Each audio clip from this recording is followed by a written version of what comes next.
You've built a life, a career, a relationship, maybe even a family. From the outside, things seem functional, normal, even successful.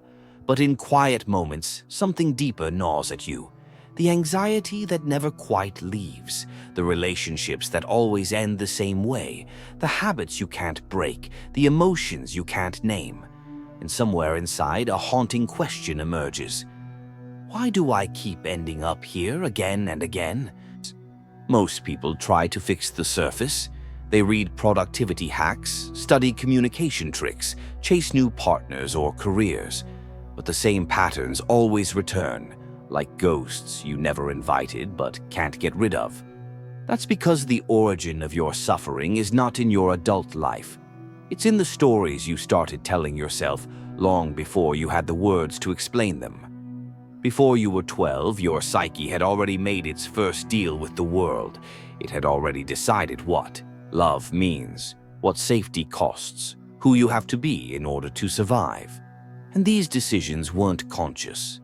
They were encoded, imprinted, woven into your nervous system and emotional responses. Your adult life is just the echo of those early agreements. This isn't about blame. It's not about demonizing your parents or romanticizing your pain. It's about truth, and the truth is brutal. You are still being run by the child who was once afraid, the child who once felt invisible, the child who once had to earn affection, silence emotion, or become small to stay safe. You've grown, but your script hasn't, and until it does, no amount of effort will change the results. This video is not about quick fixes. It's a psychological excavation, a journey into the invisible architecture of your mind.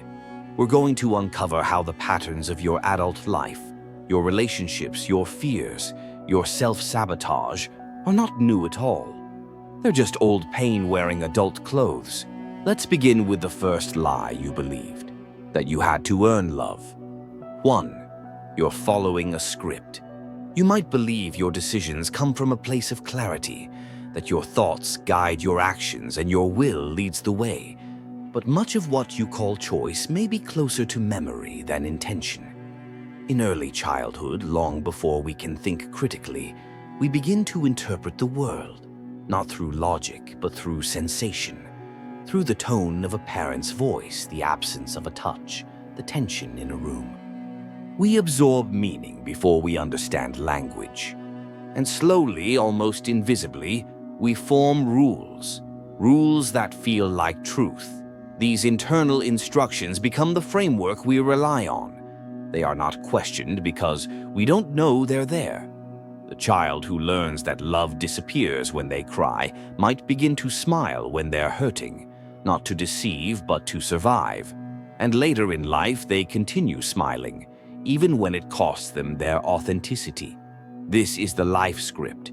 It is not dramatic. It does not announce itself. It shapes the everyday, how you respond to disappointment, how you interpret silence, how you react when someone gets too close.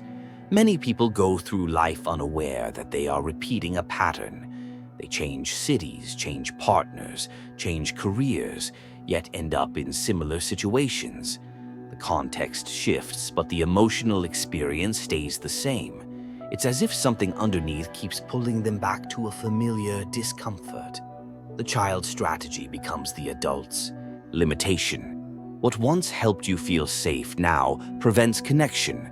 What protected you from rejection now isolates you. But this transition is subtle. We don't wake up one day and notice we're stuck. We rationalize. We give reasons.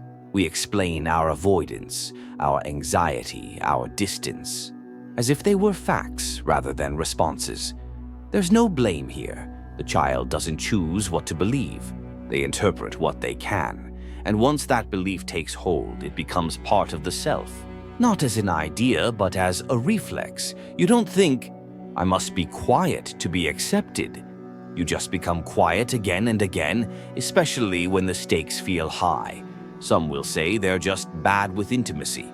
Others describe themselves as perfectionists or introverts or overthinkers. Often these are not traits, they're residues. clues pointing to a time when survival meant adaptation. It's not wrong to adapt, it was necessary. But if those adaptations are still steering you, or life, you may be obeying a story you didn't mean to keep telling. That story often resists confrontation. It hides in your reactions. It shows up when you flinch at compliments, when you over-explain a mistake, when you wait for someone else to decide for you. You don't need to fight it. You need to see it. With precision, not panic. Ask yourself, when did I learn that love has to be earned? Where did I get the idea that expressing need is selfish? Who told me that I'm only valuable when I'm useful? These aren't just reflections. They're points of origin. They help you trace the shape of your internal world, not to blame the past, but to stop reliving it unconsciously. No one can rewrite what already happened, but you can choose how much influence it still holds. The first step is simple, though not always easy. Recognition. You are not broken. You are patterned. And those patterns, once seen, can be redrawn. What you believed as a child made perfect sense in the environment you were in. But the world you live in now is not the same, and neither are you. Let the script come into view, not to erase it, but to decide, deliberately, whether to continue its story. That is how freedom begins, not with rebellion, but with recognition. 2. Trauma isn't what you remember, it's what you had to forget. People often talk about trauma as if it's always obvious, as if it requires a moment of violence or a dramatic event to leave a lasting mark. But many carry wounds with no memory attached, not because the experience didn't matter, but because it had to be hidden. There are things a child can't afford to feel. When a parent ignores your sadness, not once, but repeatedly, you begin to pull away from the feeling itself. Not consciously, not all at once, but gradually, until emotional numbness becomes part of your identity. You stop crying not because you've healed, but because you've learned it won't change anything. This is what's called small t trauma. Not a catastrophe, but a slow erosion of your emotional world. It's the tension in the air you had to adjust to. It's the way you were taught to smile through discomfort. It's the silence that came when you needed comfort and got instructions instead. Be good, be strong, be quiet, be easy to love. These messages don't always sound cruel. Sometimes they're wrapped in care. But the message underneath is the same. Your full self is too much.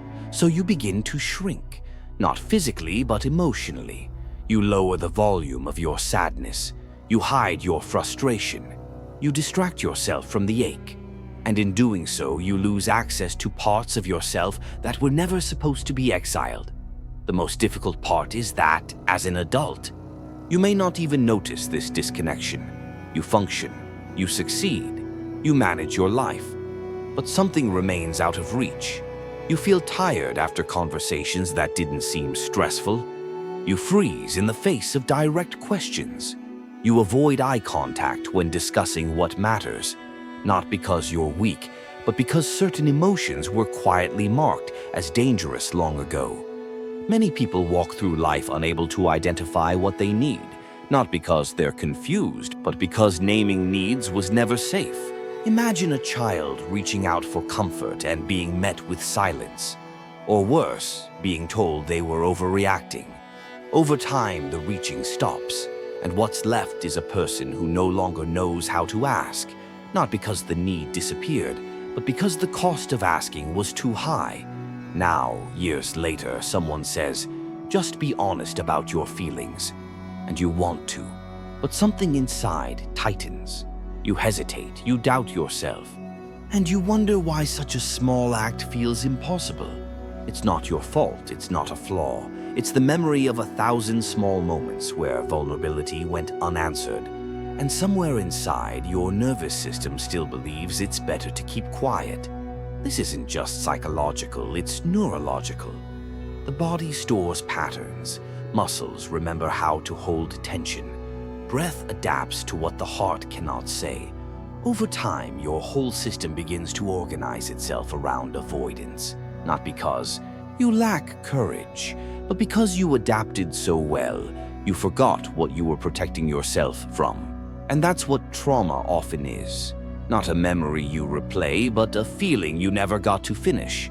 A sadness you postponed, a fear you pushed down, a truth you couldn't speak.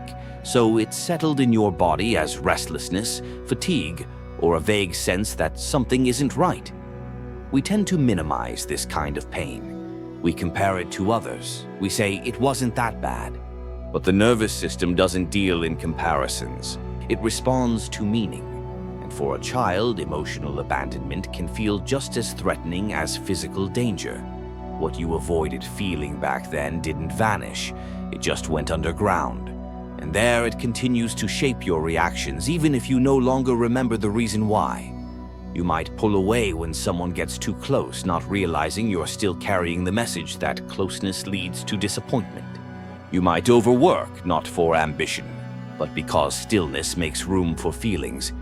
You've trained yourself not to feel. You might find yourself chronically anxious and think it's about the present, when it's actually about a part of you that was never allowed to rest. Healing doesn't mean digging up every detail of the past. It means creating space for what was never felt. It means noticing the instinct to suppress and asking what it was originally protecting.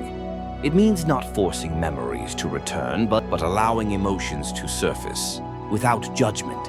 You may not remember the moments you learned to shut down, but your body does. And now, as an adult, you have a different kind of power. You can pause, you can stay. You can notice the moment you're about to disconnect, and choose not to. Not to prove anything, but to remind yourself that it's finally safe to feel.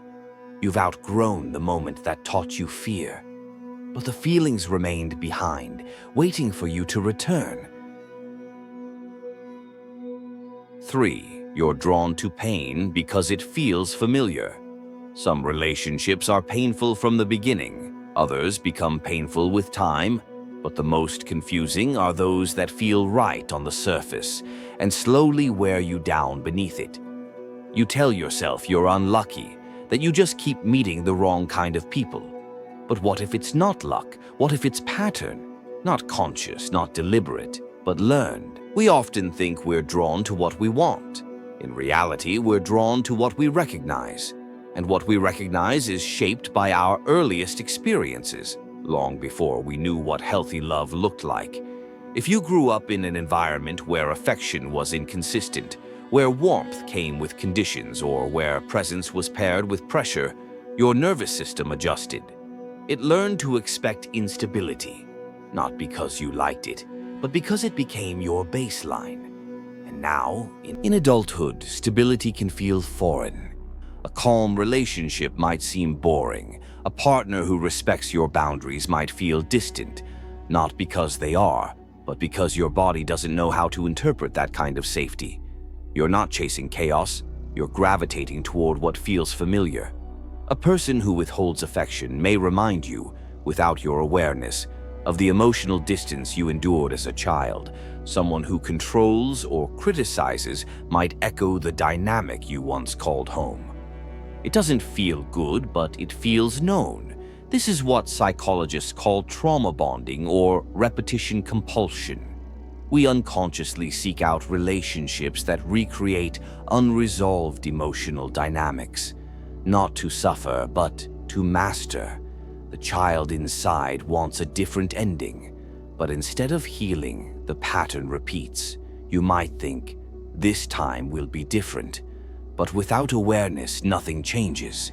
You'll ignore red flags, you'll rationalize neglect, you'll confuse intensity with intimacy. And in the process, you'll abandon yourself again.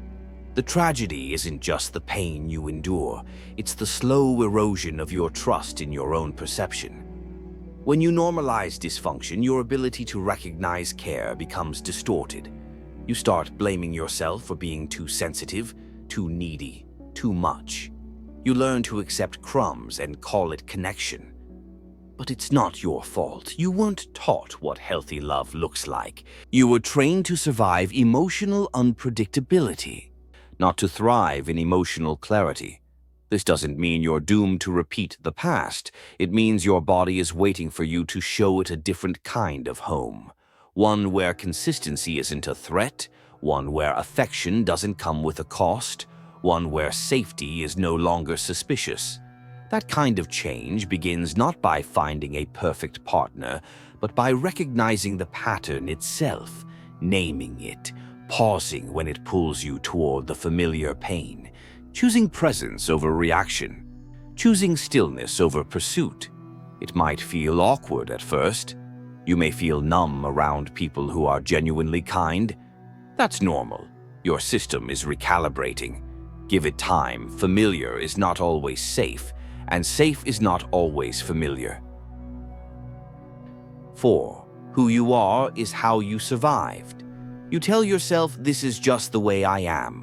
But what if it isn't? What if the traits you identify with most strongly, your drive, your control, your withdrawal, are not your essence, but your armor? We often forget that personality is adaptive. It's not a blueprint we're born with. It's a structure built in response to what the environment allowed, discouraged, or demanded. The child who wasn't heard might become the adult who speaks too little. The child who was constantly corrected might become the adult who always needs to be right. The child who was made responsible for others' feelings might grow into someone who feels guilty for having boundaries. These expressions become predictable. They feel natural, but they are not always authentic. They are what remains when authenticity was not safe. A controlling adult may have grown up in chaos. Their need for order is not about arrogance. It's about fear. If they don't organize everything, the world might fall apart again. An overly agreeable person might come from a home where saying no led to rejection or punishment. Their kindness isn't false, it's just compulsive. A way to stay invisible in situations that once felt dangerous. We mistake these patterns for identity. But if you look closely, many of your strongest traits carry a shadow. Overthinking might be a form of protection. Humor might mask discomfort. Independence might be a way to avoid being let down again. That doesn't make you fake, it makes you intelligent. You found ways to stay safe in environments that didn't welcome your whole self. But survival strategies, when no longer needed, begin to feel like cages. What once kept you from harm now keeps you from connection. You might want to be vulnerable, but find yourself shutting down without meaning to. You might crave depth, but retreat when someone gets close. It's not because you're broken, it's because your system still operates on outdated instructions. Awareness doesn't erase these tendencies, but it softens them. It creates room between impulse and action, and in that space you get to ask, is this who I am, or who I became to stay safe? You don't have to discard your traits, you only have to understand them. When you do, they stop being compulsions and become choices. Who you are today may be built on the past, but who you become next, that's yours to create. And if you're brave enough to sit with the traits you once thought were permanent, you'll begin to notice something. Most of what you called your personality is really just a series of rehearsed responses. Situational habits practiced long enough to become automatic. You didn't choose to be quiet, pleasing, distant, or harsh. You learned to be. You interpreted what was safe and what was not. And those lessons solidified into traits, postures, behaviors. Even your strengths carry hidden burdens. Hyper-independence might mean no one was ever dependable. Your wit might come from the times when speaking plainly invited danger. Your ambition may have emerged as a response to invisibility. It's tempting to call this self-knowledge growth. But awareness alone changes little. Until you challenge the assumptions those traits rest on, you'll continue to perform a version of yourself that is no longer necessary. Try this. In moments of emotional tension, ask yourself, what part of me learned to handle things this way? Whose approval am I still seeking? What emotion am I avoiding by controlling this situation? At first, it will feel unnatural. You'll want to explain it away. But slowly, this kind of internal dialogue will reveal something powerful. You are more than the sum of your adaptations. And underneath all the learned performance, there is still someone real. Someone you buried not because they were weak, but because the world at that time wasn't safe enough to see them. That world is gone, and it's time to come home to yourself. 5. What you repress controls you. Most people think what they avoid is gone, but repression doesn't erase, it stores. And what you push away, you end up carrying. Carl Jung called it the shadow, the parts of ourselves we hide, deny, or disown. Not because they're evil, but because they were once judged, rejected, or punished. The anger you weren't allowed to express, the sadness that wasn't met with comfort, the desire that was labeled shameful. These parts didn't vanish, they went underground. You grew up, you moved forward. But those unspoken emotions stayed with you, and now they surface in strange ways. You lash out over small things, not because of the moment, but because of the weight you've been suppressing. You sabotage relationships that get too close, not because you don't want connection, but because you fear what might be revealed. You feel blocked, stuck, or numb, not from laziness, but from emotional overload. You never learned how to process. What's repressed becomes indirect. It shows up in anxiety, distraction, procrastination. You delay decisions not because you're indecisive, but because you're afraid of what the decision might awaken. You cannot repress selectively. When you suppress pain, you dull joy. When you block grief, you weaken intimacy. The walls you build for protection also keep you disconnected. But there's a deeper cost. The more you deny a part of yourself, the more power it gains. Because anything hidden from your awareness gains control over your actions. This is not an invitation to dwell in the past. It's a call to presence, to feel what you were once unable to feel, to listen to what you've been trained to ignore. You may resist this process. That's normal. The shadow doesn't want to be seen. It's built from fear. But the fear is outdated. The conditions have changed. You are no longer the child who had to choose silence.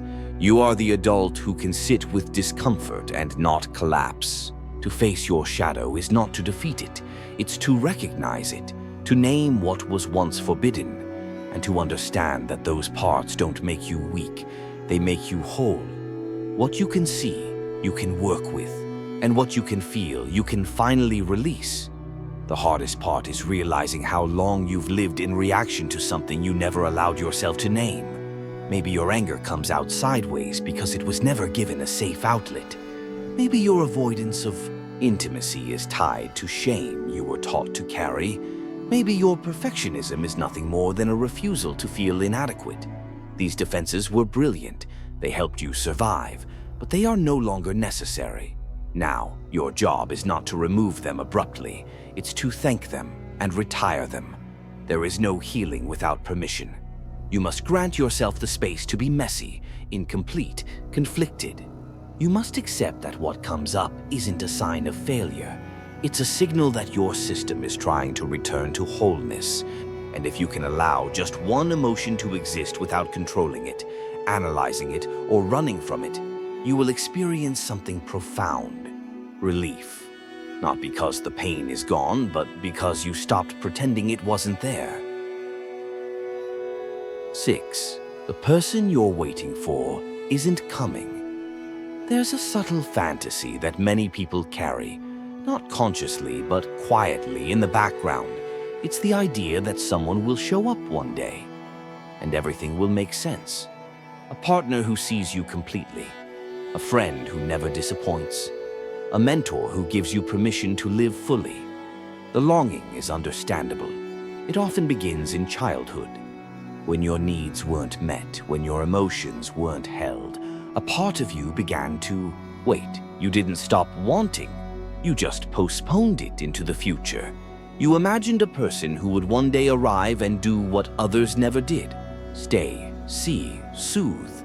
That person never came, but the waiting didn't stop. As an adult, this unmet need often becomes a hidden engine. You enter relationships not just to connect, but to repair. You project hopes onto others, not for who they are, but for who you need them to be. But people can't fill old absences. They can offer support, but not substitution.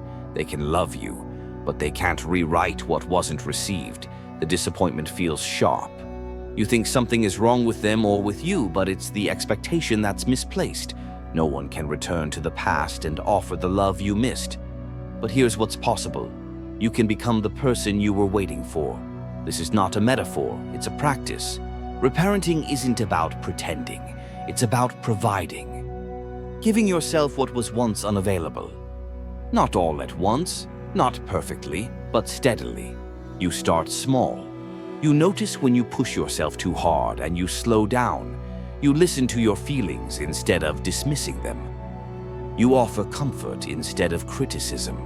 And over time, you build a relationship with yourself that's based on trust, not abandonment. The longing doesn't disappear overnight, but it transforms. What was once desperation becomes clarity. What was once projection becomes presence. You no longer chase people to fix you. You choose people who reflect the care you now give yourself. You become the person you thought would save you. This path isn't glamorous. It doesn't come with applause. There is grief in realizing that no one is coming. There is pain in stepping out of the waiting room and into responsibility. But there is also power. When you stop waiting, you start building. And each act of care, no matter how small, becomes evidence that healing is possible. You no longer live from absence. You live from presence. And that changes everything. 7.